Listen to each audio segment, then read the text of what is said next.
비전공자이신가요? 코딩 초보이신가요? 아니면 코딩을 아예 해보신 적 없나요? 모두 환영입니다. 이 영상에서는 코드를 안 쓰고 코딩의 기초를 알려드릴 것입니다. 첫째, variables 또는 변수란 코딩에 있어서 제일 처음 배우는 것 중에서 하나입니다. 먼저 변수가 만들어진 이유에 대해서 알려면 이렇게 생각하면 좋습니다. 변수란 뭔가 필요한 내용을 저장한다고 보면 됩니다. 비슷한 경우는 우리가 무언가의 이름을 만드는 것과 같아요. 예를 들어서 여러분의 강아지에게 모카란 이름을 주었다고 하세요. 다른 사람들과 이야기할 때 이젠 내 강아지라고 안 하고 모카라고만 해도 다 여러분의 강아지인 줄 알 수 있죠? 두 번째, conditionals 또는 조건문이란 것을 배웁니다. 조건문은 결국 선택이라고 보면 됩니다. 예를 들어서 날씨가 더우면 반팔을 입고 추우면 긴팔을 입고 진짜 엄청 추우면 겨울 자켓을 입고 이런 식으로 상황에 따라서 결정하는 게 조건문이에요. 조건문과 비슷하게 반복문이란 것이 있는데 반복문 같은 경우 말 그대로 반복을 하는 거예요. 그런데 언제까지 반복하는지를 선택하는 거예요. 우리가 제일 많이 하는 반복문은 밥 먹을 때예요. 보통 배가 어느 정도 부르기 전까지는 뭔가를 먹죠? 바로 그게 반복문인 거예요. 조건문이나 반복문은 코딩에서 뭔가 선택을 하고 결정을 추가적으로 해야 할 때 사용이 많이 된답니다. 세 번째, 불은 또는 불리어는 이미 conditionals과 variables에도 나오는데 워낙 중요해서 이렇게 따로 말씀드려요. 부울란이 중요한 이유는 컴퓨터의 언어, 즉 숫자 0과 1로 된 것과 사람의 언어를 비교할 때 맞는지 틀린지 true, false를 해야 하기 때문이에요. 컴퓨터 게임에서도 불리어는 많이 나와요. 예를 들어 여러분의 게임 캐릭터 레벨이 낮으면 높은 레벨에서만 나오는 아이템이나 능력을 사용할 수 없죠? 이런 경우 컴퓨터의 코드가 맞는지 틀린지를 비교하는 거예요. 네 번째, arrays 또는 배열입니다. 배열에 대해 설명하기 전에 아까 말한 변수의 단점을 하나 이야기하고 갈게요. 만약에 여러분에게 강아지 모카 말고도 고양이 2마리 미키와 키키도 있다고 하면 모카, 미키, 그리고 키키를 한꺼번에 부르려면 어떻게 해야 할까요? 바로 배열을 사용해야 합니다. 애완동물들이란 배열을 만들면 모카, 미키, 그리고 키키 이름을 저장할 수 있어요. 배열 같은 경우 포지션을 기억하기에 배열의 첫 번째 이름은 모카, 두 번째는 미키, 그리고 마지막은 키키 이렇게 기억할 수 있는 거예요. 아마 코딩을 한 번도 안 해보셨다면 왜 배열을 할까 그냥 여러 변수를 사용하면 안 될까 생각하실 수 있어요. 배열을 사용하는 것은 효율적인 면에서도 크고 코딩을 좀 더 쉽게 읽을 수 있게 하기 때문이에요. 그리고 만약에 애완동물들이 아니라 동물원에 있는 모든 동물들의 이름들을 저장해야 한다면 각 동물마다 변수를 만들고 기억하는 건 오래 걸리고 실수를 하기 쉽습니다. 다섯 번째는 functions 또는 함수입니다. 함수는 사실 코딩 배울 때 많은 분들이 어려워하시는 것 중에서 하나기도 합니다. 함수를 이해하기 위해서는 input, output이란 컨셉트를 이해해야 합니다. input은 사용자가 입력하는 것이고 output은 컴퓨터가 계산 후 나온 결과입니다.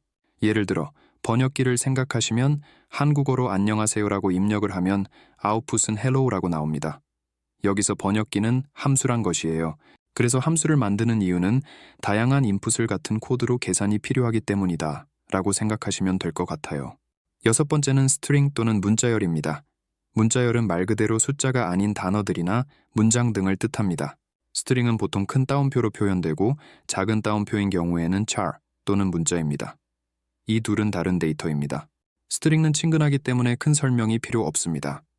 다만 하나 아셔야 하는 건 숫자와 달리 스트링을 비교하는 건 쉽지 않다는 것입니다. 예를 들어 숫자 1은 2보다 작지만 단어 apple과 apartment를 비교하려면 두 단어의 길이나 배열처럼 특별한 포지션에 있는 알파벳을 비교해야 한다는 점. 일곱 번째는 control flow 또는 제어 흐름입니다. 이것은 프로그램이 어떤 순서로 실행되는지 공부하는 것을 말해요. 제어 흐름을 쉽게 이해하는 방법은 카카오맵이나 구글맵 같은 내비게이션을 생각하면 돼요. 이런 내비게이션 앱에서는 얼마 정도 가서 좌회전, 그리고 사거리에서 우회전, 이런 식으로 순서적인 설명을 해줍니다. 컴퓨터 프로그램 역시 순서에 맞게 단계별로 실행되고요.